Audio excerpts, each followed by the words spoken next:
Con lo que conocemos hasta ahora de HTML, ya estaríamos en condiciones de poder armar páginas por completo utilizando las etiquetas y los elementos que hemos conocido hasta ahora.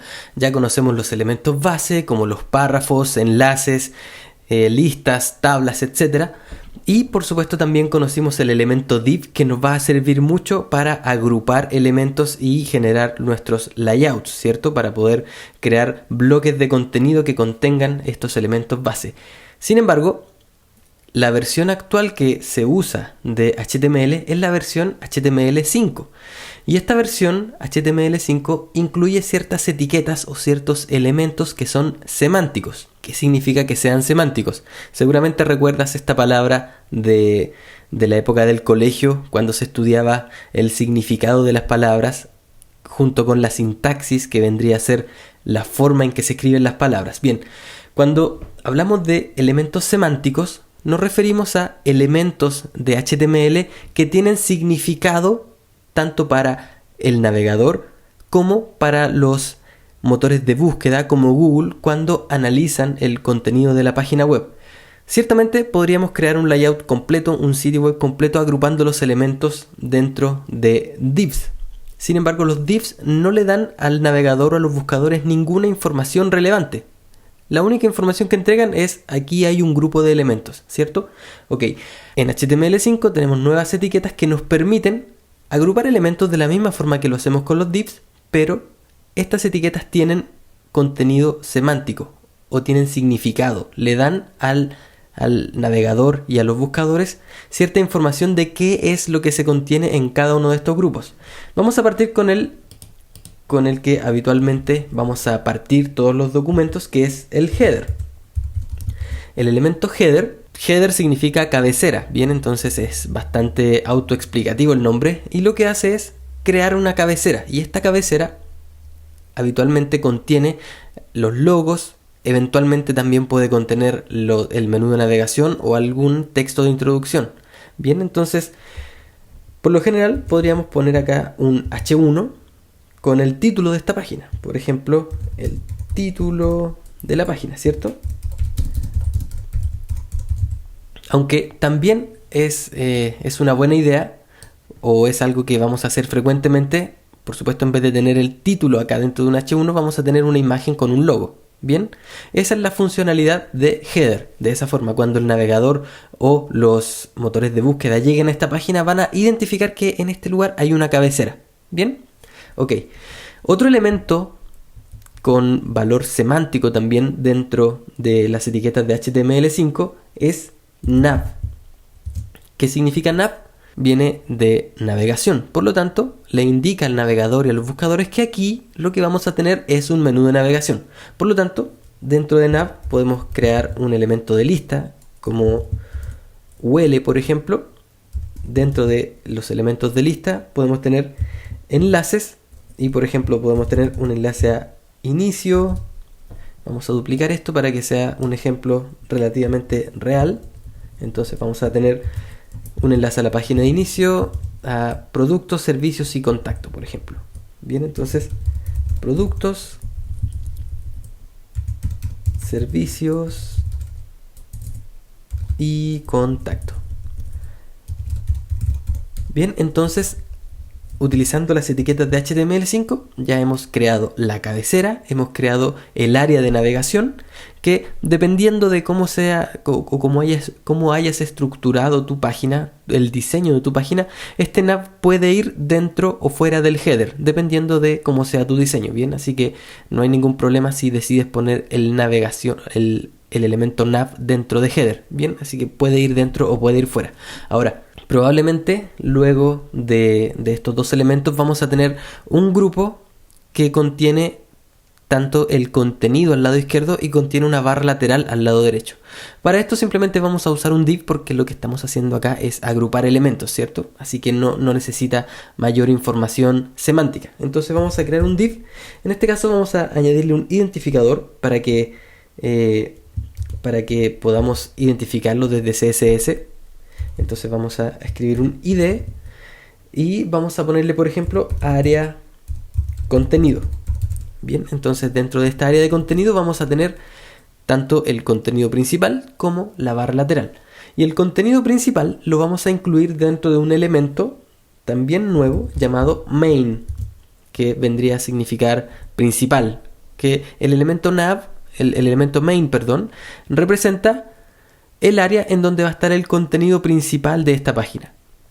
De tal forma que cuando Google o los motores de búsqueda hagan un escaneo y quieran saber cuál es el contenido o de qué se trata esta página, van a ir directamente al elemento main porque aquí está el contenido y van a saltarse, por ejemplo, los enlaces de menú de navegación o el pie de página o la barra lateral, que son elementos que se repiten en todas las páginas, mientras que el contenido de main es el contenido único para esta página. Por lo tanto, es el que más le interesa a los motores de búsqueda para poder posicionar la página.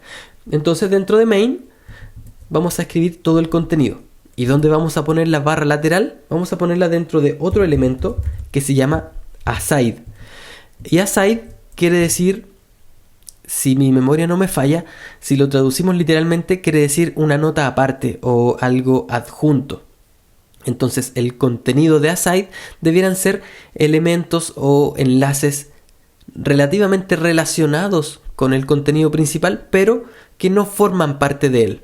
Por eso, este elemento aside se usa habitualmente para los sidebars o las áreas laterales de los sitios, como por ejemplo el típico diseño de un blog que tiene al lado derecho enlaces a las categorías, banners y ese tipo de cosas. Bien, entonces aside es para las barras laterales y main es para identificar el contenido principal. Bien, dentro de main vamos a poner algo de texto de relleno primero dentro de aside. En este caso simplemente vamos a poner un párrafo con algo de texto de relleno. Bien, ahora dentro de main vamos a poner, por supuesto, nuestro contenido principal.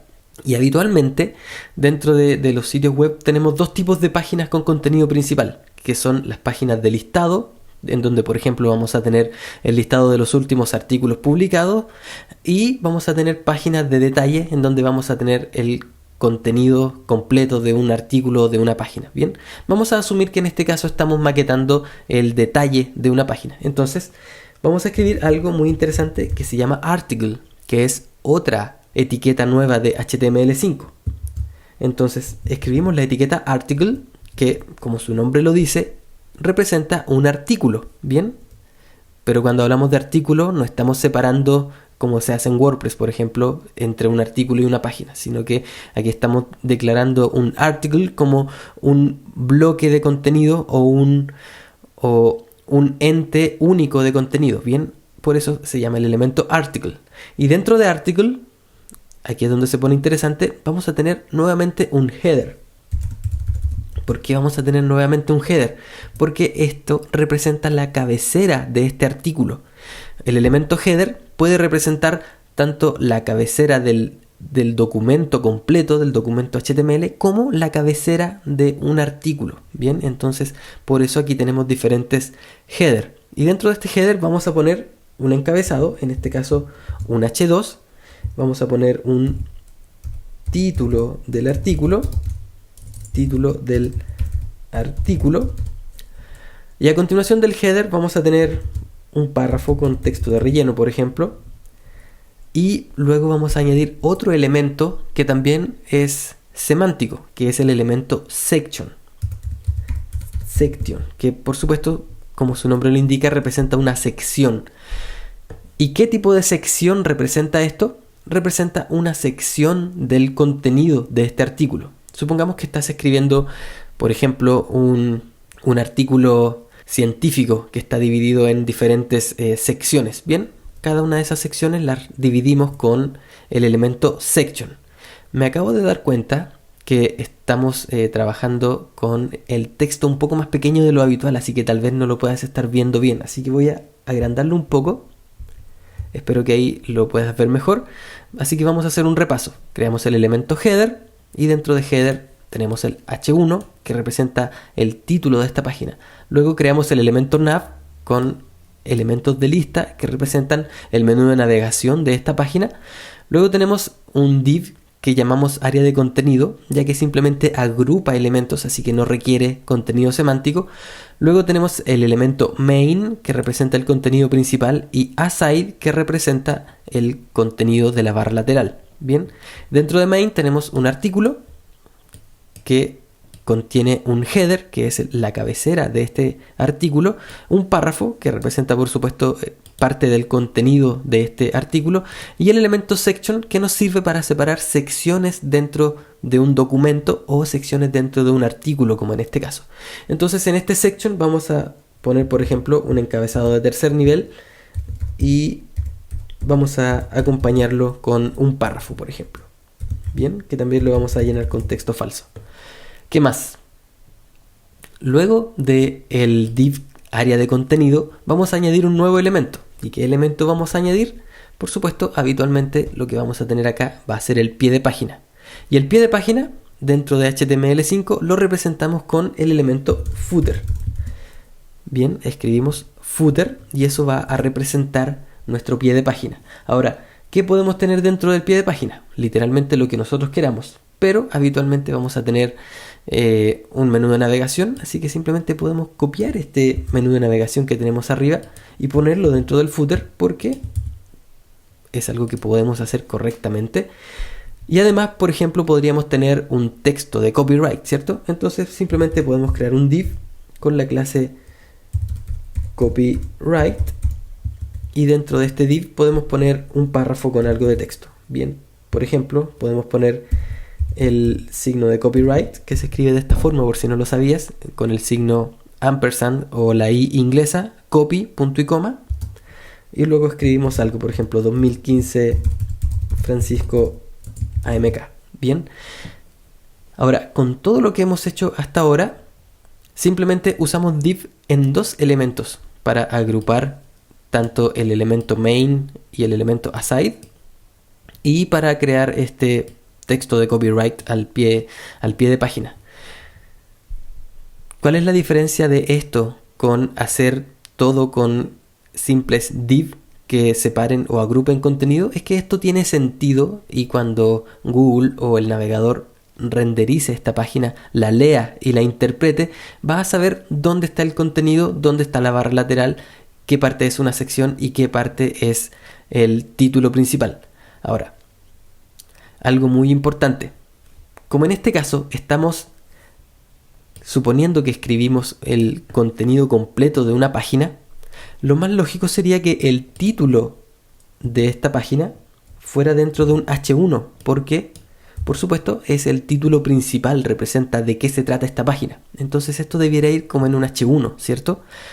Pero eso nos genera un conflicto, porque ya tenemos un H1 en la cabecera principal del documento. Bien, entonces, si bien dentro de las especificaciones de HTML5 dice que es completamente correcto tener más de un H1 dentro del sitio web, dentro de una página, en términos de posicionamiento y SEO no es lo más adecuado, ya que para los navegadores y para los buscadores principalmente, el elemento H1 siempre va a representar de qué se trata la página. Entonces, si tenemos un H1 que aquí nos dice de qué se trata el sitio y acá abajo tenemos otro H1 que nos dice de qué se trata la página, probablemente va a haber una confusión y no nos va a posicionar bien. En ese caso, lo que tenemos que hacer, probablemente, si queremos mostrar un logo, por ejemplo, simplemente podemos poner una imagen acá, una imagen, y llamamos a un archivo .logo.png, por ejemplo, y ponemos un texto alterno o un texto alt como la descripción de esta imagen o el nombre de la empresa, por ejemplo APK Studio, o simplemente puedes tener un span acá o una agrupación de texto que indique cuál es el nombre del sitio. De esta forma a este elemento le puedes dar exactamente la misma apariencia que si fuera un H1, pero semánticamente no va a estar en este lugar con ese nivel de importancia cuando los buscadores rendericen esta página. Bien, siempre hay que tratar de tener un solo H1 dentro de cada página. Ahora, ¿qué pasa si estás en la página de inicio? Si estamos creando la página de inicio de un sitio, ahí hace completo sentido poner el H1 dentro del header. ¿Por qué? lo que queremos hacer con la página de inicio habitualmente es posicionar el nombre del sitio. Entonces ahí hace completo sentido poner un H1 dentro del header principal y que el resto de los encabezados sean encabezados de segundo nivel. Ahora, cuando estamos en el detalle de una página, debiéramos cambiar eso y hacer que el título de la página sea un H1 y el título del sitio lleve otro elemento con menor importancia. Una última reflexión con respecto a los elementos HTML5 que hemos visto ahora. El elemento main es el último que se ha incluido dentro de las especificaciones de HTML5. Y esto quiere decir que, si bien la mayoría de los otros elementos son muy bien soportados dentro de los navegadores al día de hoy, 2015, el elemento main todavía no es correctamente soportado en Internet Explorer en sus versiones más recientes incluso. Por lo tanto, si bien el elemento se renderiza, Internet Explorer no lo interioriza como el elemento principal que es. Para ello tenemos que complementarlo con un atributo llamado role o role, y aquí vamos a poner main. Role es un atributo que se usaba hace algún tiempo que todavía se usa realmente para indicar cuál es el funcionamiento o el motivo que tiene cada elemento dentro del sitio. Y estos roles ya no es necesario utilizarlo, ya que se han ingresado estas nuevas etiquetas. Por ejemplo, el elemento nav, claramente su rol es contener un elemento de navegación, así que ya no hay necesidad de poner rol nav, ¿cierto? Bien, como main todavía no es completamente soportado, todavía tenemos que ponerle el rol main para que funcione en Internet Explorer. Eso es todo, espero que te hayan quedado claras las etiquetas de HTML5 que vamos a utilizar de aquí en adelante para crear nuestros layouts. Si tienes cualquier duda, ya sabes que debajo de este video está el formulario de consultas para que lo expreses libremente, y por supuesto debajo del video también te voy a dejar algunos enlaces a unas especificaciones más técnicas de estos elementos. Un abrazo y nos vemos en la siguiente clase.